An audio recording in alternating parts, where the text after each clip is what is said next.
Welcome to America's Commercial Real Estate Show. I'm Michael Bull. Thank you for being with us. We'd like to be your source for market intel, forecasts, and success strategies.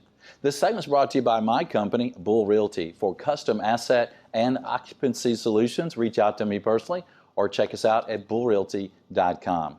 Well, we have a very interesting show for you today. The show is called The Impact on the Sharing Economy's Impact on Commercial Real Estate. You think about it, if I think back even 5 or 10 years ago, would I be getting in somebody's car that I don't know, maybe a 5-year-old compact car, and letting them drive me around the city of Atlanta or around any city? I don't think I would. Now we're sharing vehicles, we're sharing office space, people are even sharing apartments and homes, and it is having an impact on the economy. It is having an impact on the way people work, the social and the health and the productivity, and an impact on commercial real estate and people. Well, please welcome my first guest. It's Bhushan Sethi, and he is Workforce Strategy Lead with PwC, and he's joining us on Skype. Bhushan, thanks for being with us, sir. Hi, good morning, Michael. So, excited to be here. Thank you for Workforce Strategy Lead, and I think that's really interesting that's what you do and study and help with companies with around the country, because there's been a real push for companies to put more people and less space, and we've seen this big push for collaboration, for people to be really close together. But with that comes sometimes some challenges, right? What are you seeing day to day? Are we putting more people in less space? Are we doing more open space, or are we kind of going back to some private offices? Yeah, it's really a range. It's really a range, Michael. I mean, you can't have a workforce strategy without thinking about the locations in the real estate today. So for some in urban centers, it's about how do we look at our real estate footprint and maybe move to places where there's lower cost locations, lower cost real estate, and access to good talent. For some, it's also bringing it back. It's saying we need to have talent in an urban center, and we need to design a workplace that is really engaging, collaborative. We need to close down we need to modernize those office spaces. And there's different pieces within that to say, where do I have external contingent workforce? How do I bring them in? And what you mentioned before around, co-working spaces. Some firms are actually saying, we don't actually want to invest heavily in real estate. We want to use co-working spaces because that gives us access to talent. That gives us some management of our costs and some flexibility. There's really a range of different options around the integration of workforce and location strategy. Yeah.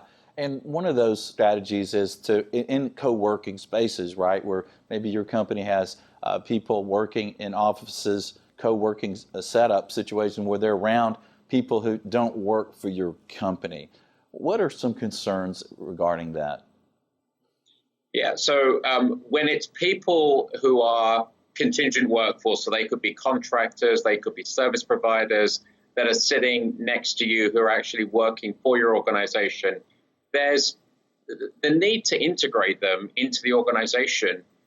You have to manage a set of legislation in that there's certain things that you can't do for your contractor workforce around training and benefits and the whole definition of an employer. But the way that organizations need to team and collaborate both in a physical space and across virtual boundaries, with the right collaborative tools is incredibly important as they execute their business process. When it's a lot of people working in a co-working space who are working for different organizations, that can be a bit more tricky in terms of a sense of belonging, a sense of identity, a sense of collaboration with your teammates. So that's a different, less humanizing experience, I can imagine. Yeah, I guess so. And I've visited a couple clients recently who are officed in co-working environments. And so it was interesting when I went there, people who could be competing with them, I guess, working in that same space, saw us come and go. So they knew, my team was there. And it's interesting to see, how might that impact, the company itself, for people that outside the office, outside their company, knowing what's going on, or at least having the opportunity to see who's visiting or see their computer screen or overhear their conversations. Yeah. So I'd say that there's a range. So for the larger organizations that we consult with, their real estate is part of their core capability. So how they pick their location with an access to talent, how they design that physical workspace, how they have the right collaborative tools, virtual tools if they are a global organization. And so that's really important to them. The startups that are in a co-working space that want to be around like-minded individuals solving common problems, maybe using the platform economy, are in a different area. And there it may be that they're competing, or what we're also seeing, and I'm in San Francisco today, so this is happening here and has happened here for the last 10, 15 years, is creative, collaborative minds like to be together, even if they're solving different business problems, maybe using a common technology platform. They like to be around kindred spirits, even if they're executing different tasks for different organizations. Yeah. And I can see a lot of positives with that, but there's potential negatives of being, seeing your business kind of being open to people around you. Back to one office, working together, like you guys at PwC. If you have an office where people are open and a working plan, and they don't have walls and they're closer together, have you seen any changes in health and people being out sick? Has that changed as you went from more closed offices to more open environment? So in terms of, I'm going to pick this up from a productivity lens, and then we'll come back to your question on well-being. So the productivity is, there's a range of different research out there in terms of how's the modernized workspace, where it's much more collaborative workspaces, open office plans, has that actually improved productivity? A number of organizations are actually saying no. They're actually saying that it's distracting. It hasn't actually increased collaboration. We don't have the old water cooler talk. We come to work with our headphones and we kind of stay in our swim lanes. So organizations that have implemented those open plans, the very benefits that they're trying to drive are at risk if they're not supplementing those with team pod environments, places, creative meeting places where they can actually get into solving problems the old way through good old human communication, and maybe some good virtual communications if they're a global organization. A number of our clients run agile projects and have to work that way. From a well-being perspective, we're seeing that as a big focus for organizations. And I would say that the physical design of the workspace is really neutral around the health aspects. Some of the benefits about thinking about people's well-being and the need to get up and take breaks, the need to focus on your physical well-being, your mental well-being, are important parts of a firm's workforce strategy. But I'm not necessarily seeing the co-working piece as being positive or negative around that area. It's an incredibly important piece to drive the right productivity there. Yeah. Well, it's interesting. You think about productivity. People have to be healthy and be in their space. And maybe I'm just a germaphobe, but I don't like being around somebody who's sick potentially, right? So yes. Are you seeing then a pushback of more companies doing less open space and maybe having a few more enclosed offices in their new designs? So there's a number of organizations that we know, because they wanted to have people close together, because they wanted to innovate, because they wanted that sense of belonging and the right experience, and this goes across all the generations in the workforce. They've made a bet to say we need to consolidate our real estate footprint into a number of hubs or one physical place. We've seen, and as part of that, they need to focus on those other aspects to say, how do we bring some social aspects into this? How do we make sure that we're actually getting people communicating? How do we have to design so we have some natural collision areas? We at PwC have a floor where we have baristas and coffee and walking treadmills and foosball tables, and a very different feel to some other floors in our offices as well. So it's going to have to be a mix in terms of that design. A number of organizations are saying it's important to kind of bring work back to innovate, but also I have a number of other clients that are saying, because of commuter distance, because of the people want to work flexibly, we need to be able to offer the ability for them maybe to have a semi-flexible schedule. Maybe it's 3 or 4 days in the office and a half day or two outside of the office, and they need to be equally productive. So there isn't really a one-size-fits-all. There's a number of factors in terms of commuting distance, workforce preferences, locations, and culture that come into play. And what do you see for productivity related to some of these employees that may be working at home? It would seem like maybe some of them might be more productive, but some of them may have distractions and be less productive. What do you truly see out there as an average?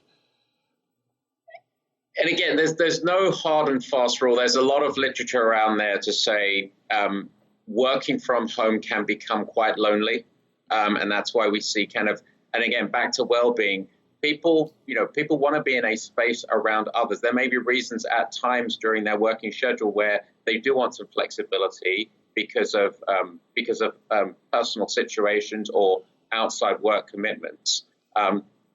In terms of productivity, from our perspective, the biggest driver of improved productivity would be investing in the right technologies, the right collaborative tools, the right citizen-led innovations, the right automation that it can improve some of the mundane, repetitive tasks that people do, and the right upskilling around how to adopt those technologies. That's where we see kind of a bigger leap around productivity, the adoption and the focus on reskilling as many firms are implementing more and more different types of automation or collaborative technology. Yeah. And so is that the future office, Bhushan, that we're going to see at that open floor plans, closed floor plans, a lot of technology? Well, when we walk in, Big Brother will know where we are because of our phone, and the heat and air and light will adjust automatically. Is the future like the Jetsons? As we know, Mike, we can't possibly predict with absolute certainty the technology and the future. What we can, whether it is more augmented technology, whether it's more virtual working, I think a couple of things that are going to be important in that is firms are going to have to continue to think about what their real estate footprint is. So do they want to be in high-cost urban centers? Is that important for them to have many people in one place? Or do they want a diversified location strategy like we're seeing with a lot of places in the U.S. where whether it's Charlotte, Tampa, St. Louis, lots of places around the country have now shot up in terms of second or third locations for firms because they want a diversified footprint. They want to access talent at the right cost. So it's going to come back to what is that firm trying to do? Where are they trying to access talent? What is the cost? What is the tax implications or the tax incentives they can actually get? And the actual design of the physical workplace, I think we're in, there's going to have to be a mix of the collaborative design space, the well-being focus where people can actually rest and regenerate, and then places where people can actually get into solving problems. And with that, the right investments in technology so that you can virtualize the workplace for those people who are actually not in the office or in mobile roles. And does all this mean that companies overall may be using less office square footage? We're definitely seeing that in some of the urban centers where people are moving out and moving to other parts of the U.S. Because of a cost play. So potentially, and it comes back to business model. If the business model is using sharing economy type platforms, and we have something we talked about earlier, talent in the cloud, and if we have a very large contract workforce, then the physical head office doesn't need to be as large as it did traditionally. Whereas if you're in a people-intensive services business where people need to be together to design products, design services, serve customers, and need to be in a physical place, real estate and the design of that real estate is going to be important. Yeah, that's true. Well, Bhushan, thank you for joining us. We appreciate I know you're in San Francisco. You're not in New York today. You're talking to us from your hotel. We appreciate you taking the time. Good information, sir. Absolutely. Thank you for having me. And stay tuned. We're going to have more on the sharing economy's impact on businesses, on your company, and on commercial real estate. Stay with us. I'm Michael Bull. This is America's Commercial Real Estate Show.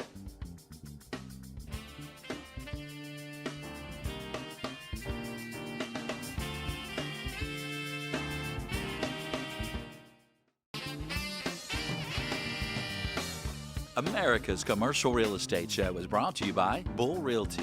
For customized asset and occupancy solutions, visit bullrealty.com.